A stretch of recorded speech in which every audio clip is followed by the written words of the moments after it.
Jefferson County Public Schools is trying to slash $132 million from their budget and alleviate its crisis by next fall. That's our top story at noon. Thanks for joining us here. I'm Conroy DeLuche. During Superintendent Marty Polio's tenure that wrapped up over the summer, the estimated deficit was $150 million. Since then, that number has ballooned to a $188 million budget shortfall. At yesterday's meeting, the school board postponed the hiring of a firm that was supposed to help them make the new budget cuts. Dr. Yearwood had previously talked about hiring that firm, but decided to give the school board more time to go over options. Our Isaiah Kim Martinez and photojournalist Gabby DeGeorge have more on the upcoming changes.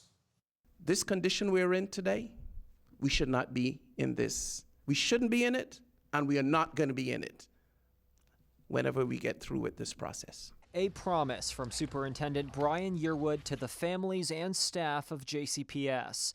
He revealed the district must slash $132 million from next school year's budget, and he says those cuts will start at the central office, made up of 3 administrative buildings. We are evaluating all programs for outcomes and redundancies. Yearwood says they will not touch base level pay for teachers and told me teacher layoffs are off the table. We are going to preserve teachers and the daily rate of pay. We're not laying off teachers. I want to be very clear with that. That's not happening, laying off teachers, no. Chief Financial Officer Eddie Munns confirmed yes, the cuts will not affect the current construction of new schools or the district's current police department. As for whether the district believes raising property taxes is inevitable in the long term, Yearwood said this. We have an obligation to have a budget that's fiscally sound.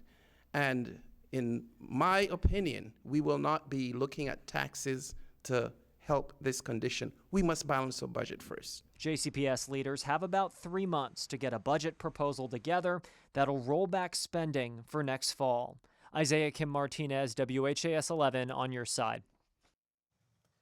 And here are some of the big takeaways from the press conference yesterday. First, Superintendent Yearwood says they will not touch base pay for teachers and there will be not any teacher layoffs.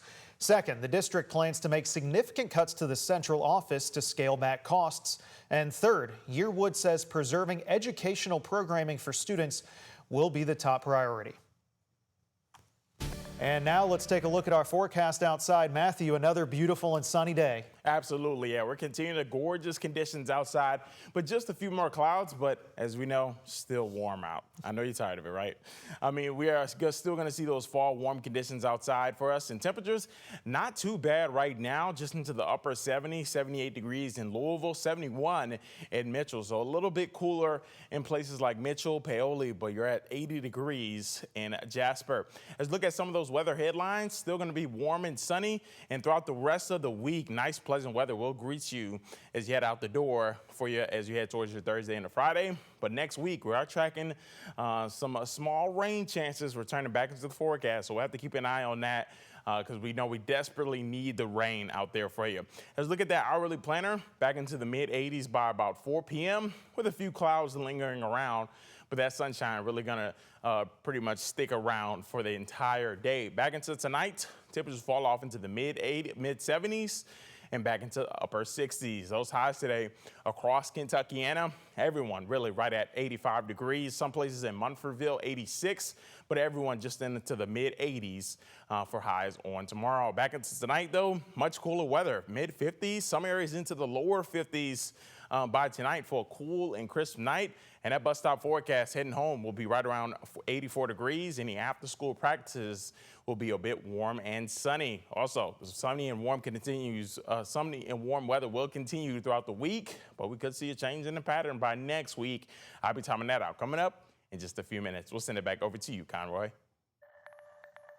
We have some breaking news into the newsroom. MetroSafe tells us there are reports of an explosion at a facility on Bells Lane. That's just south of Rubbertown. This is an industrial area with multiple oil and chemical companies. Jody Myman with Louisville Emergency Management confirms no one was injured and the fire was contained to a furnace on the first floor. He said right now there is no danger to the public.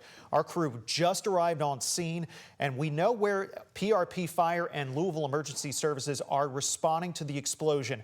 We'll bring you a live look at this scene as soon as we can, and this is a developing story. We'll continue to give you updates throughout the noon hour. And now moving on, starting today, funds for the Meals on Wheels program are being slashed by 60%, meaning more than 900 senior citizens are needing deliveries. They're going to be placed on a wait list. The program delivers lunchtime meals to homebound senior citizens here in Louisville. Officials say deliveries to those seniors will go down from 5 meals to just 2 a week. During his Team Kentucky update, Governor Andy Beshear said Meals on Wheels grew during COVID, and the need is still there throughout the state. The Kentuckiana Regional Planning and Development Agency is working to connect waitlisted seniors with alternative resources such as local food pantries, ministries, and agencies like Dare to Care, which have also been impacted by cuts. Louisville health officials are raising concerns after a spike in West Nile virus cases in Louisville. 9 people in Jefferson County have gotten sick this year. That's the most number of cases we've seen since 2015. All 9 people who contracted the virus were between the ages of 40 and 70 years old. 7 of those had to be hospitalized. Thankfully, no one has died. To put this in perspective, there were 7 cases all of last year, making this the busiest one we've seen in nearly a decade. Doctors say this is a good reminder to take mosquito bites seriously, use repellent, and stay protected. Now, this year marks the 20th anniversary of the Louisville Metro Police Foundation. And this week they unveiled 2 new high-visibility police vehicles for LMPD. Police say the vehicles, which look like high-powered golf carts, will help officers remain visible while on patrol in downtown Louisville. And these will be exclusively used downtown to cover the streets more efficiently. The new vehicles were funded by the Honorable Order of Kentucky Colonels, Kelly Construction, and other donors.